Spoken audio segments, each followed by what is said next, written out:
just about to finish season 2 of My Hero Academia, and there's a character that I really need to talk about because I feel like he doesn't get mentioned enough. And that's likely because outside of season 2, he's not really seen until far later in the series. That being the hero killer Stain. The first thing I want to comment on is his design. I love his design. The only thing that I kind of don't like about it is that it seems to have been changed a little bit for the anime. Like in the manga, he looks far more like a Ninja Turtle. But the more major things I wanted to talk about are his flaws. Or more specifically, his fanatic ideals, because I think they lead him to do some weird things. Like this, for instance. I believe once he realizes that Deku is a worthy enough person, he, for some reason, just gives away how his quirk works. Like, Deku in this instance gives 3 possible things that could be why he could move, and Stain is just like, oh yeah, you got it with the third one, big guy. The other flaw with his ideal is that I think it's a little weird that he believes that All Might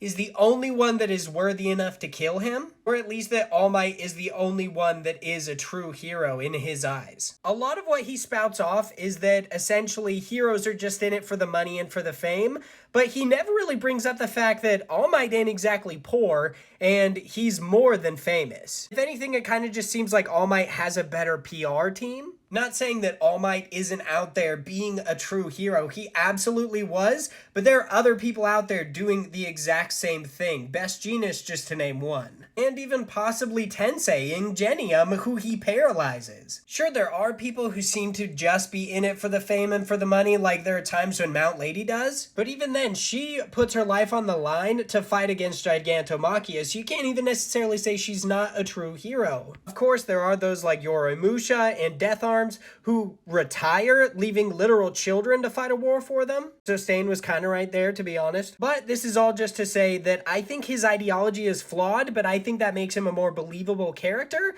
because fanatics are not people who deal with logic and reason. They deal with their ideology. It is their law, and that is the only thing they follow, and that is why I love Stain.